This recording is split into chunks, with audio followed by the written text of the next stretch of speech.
I haven't decided if I'm actually going to go through with bringing you guys along on this particular experience, but I figured if I was going to, I should at least film a beginning. Now, if you do see this vlog, you could tell by the title what it's going to be about. Flickerbug may be having brain surgery again. And yeah, so if you guys don't know, Flickerbug is my son. He's 2 years old. He was born with spina bifida, hydrocephalus, some other stuff. I'll put links to all the back information so you can catch up down below. And he may need to have surgery again, brain surgery. He has had other surgeries, but he has had to date 3 brain surgeries and 1 surgery scare. So this would actually be, if it happened, the 5th iteration of us being in the surgical room, blah blah blah. So if you watched my last vlog where I took you guys along with me for the week and we had all those doctor's appointments, you'll remember that one of them was an MRI. Long story short, his MRI shows that he can be classified as shunt failure. And the problem with hydrocephalus over time as a slow malfunction, if you don't know what hydrocephalus is, it's water on the brain. That's what old people used to call it, but I'll put a link to all this down below, or you could Google it. The problem with the chronic shunt malfunction is that it can eventually cause some brain damage. So over time, slowly.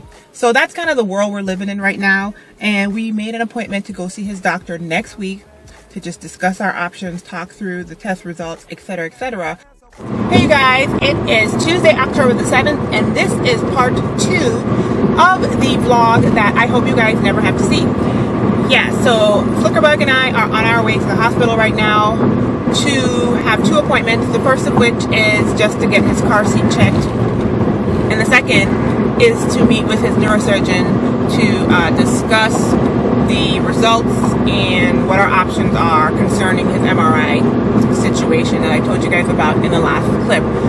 So yeah, we had a little mess go on now with scheduling, and that I'm still trying to figure out, because my husband's supposed to be coming to meet us for the neurosurgery appointment, but neurosurgery needs to switch the appointment time. So I'm headed there anyway. I'm going to see what I can get done.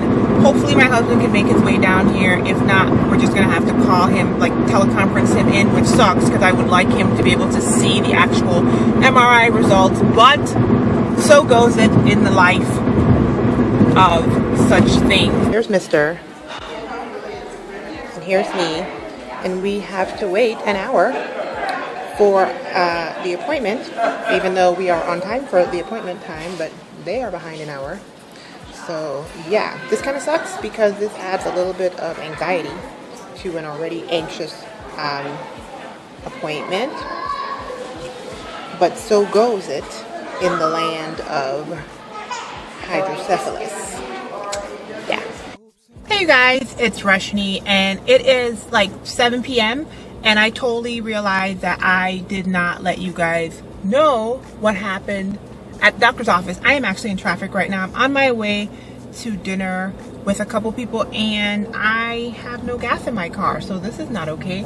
But anyway, so the doctor's appointment went well after the whole long wait. We discussed with the doctor our options, and basically we have 3 options. The first option is to leave Flickerbug as is and don't change anything. Unfortunately, I don't feel like it is a valid option because over time, chronic hydrocephalus can have negative effects on brain development. So obviously as his parents, we have the choice to leave it as is, but I don't think that's what we're going to do, which sucks because that means that we have to go with one of the other 2 options, which both are surgery. So the second option is to revise the shunt or repair the shunt that he has now, which means to take part of it out and redo it and put a new thing in, which sucks, but basically it's brain surgery. And the third option is a newfangled I guess technique or whatever that removes the shunt entirely, and they make a little change to the actual structure of pathways, yada yada. So anyway, my husband did make his way there, and we're just gonna have to be in prayer this week to figure out exactly what direction we need to go in. So yeah, like I said, I was hoping you guys wouldn't see this vlog, But after today's discussion, I think you guys are going to see this vlog. Hey you guys, it's Rushni. It is October the 16th or the 17th. And as usual, I'm in the Walmart parking lot. So we are still in the mindset that my son is probably going to have brain surgery. And at this point, I'm relatively certain that you guys are going to see this vlog. Or we can do a new surgery, not new, but a newer surgery than shunts, since shunts are like 50, 100, like the oldest brain surgery on the planet. This is more like in the past 20, 30 years. Call it ETV. I'll put the name on the screen because I don't remember it.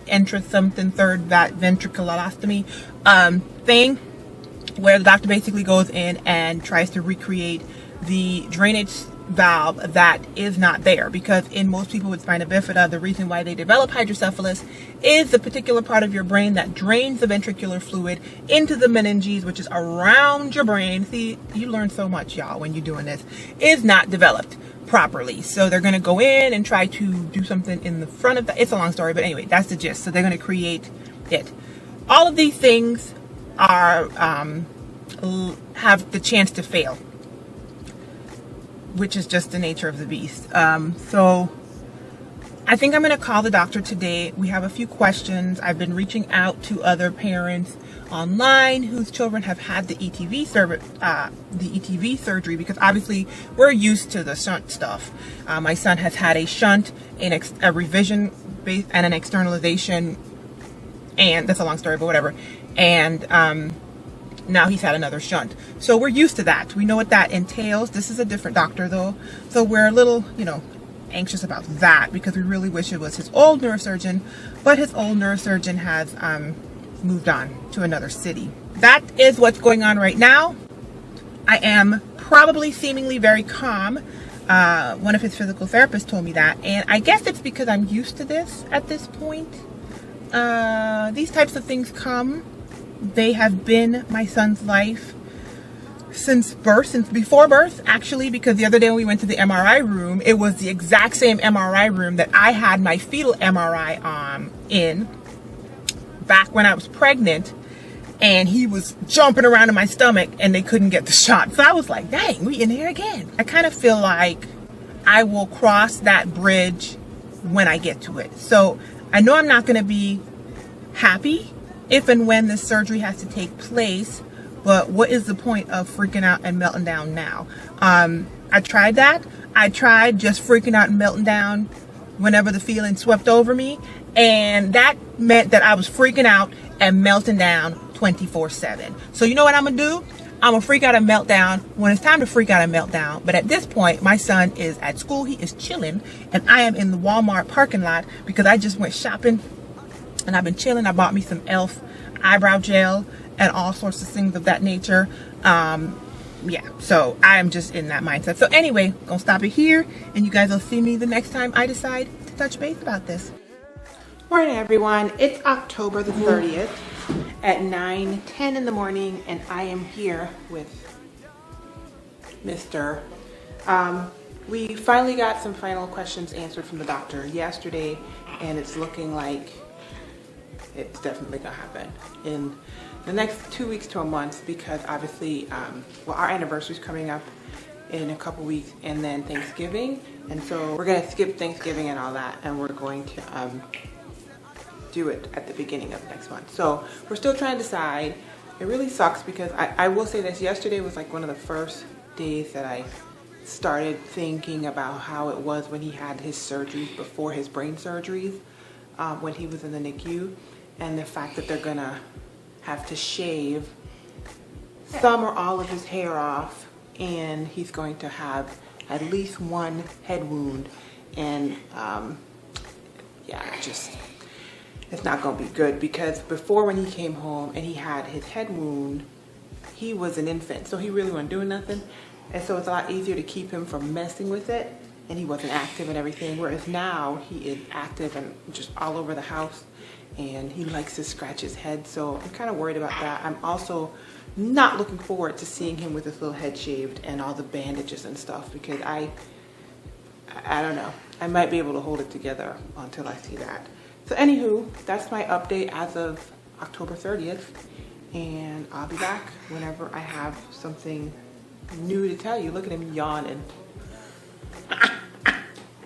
bit too early. We're up because we have therapist appointment. His hey you guys, I'm back.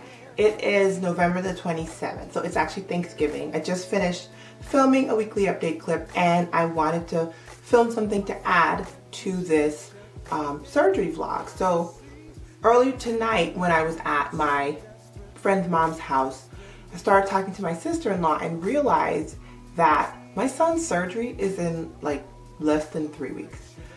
Yeah, and for the first time in all of this particular surgery life cycle, I guess I'll call it, because he has had 5 or 6 previous surgeries, I don't know, a lot back in the day. I got really sad. I mean, like teared up, almost burst out crying sad. Now, I'm really good at hiding when I feel like that.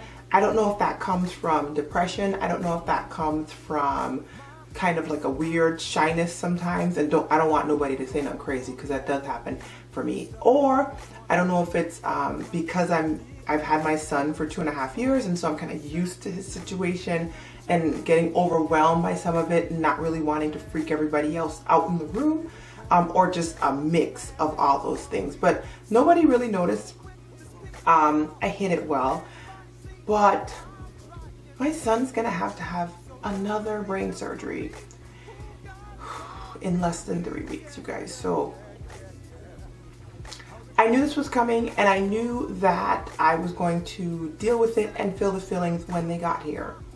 So I think that they're starting to get here. Now, I don't feel sad now. It's coming back a little bit because I'm talking to you guys about it. But yeah, this process sucks. This really sucks. I don't want to see him go into surgery, and I definitely don't want to see him when he gets back out, like the aftermath. But I do want a positive outcome. So yeah. A reflection of God.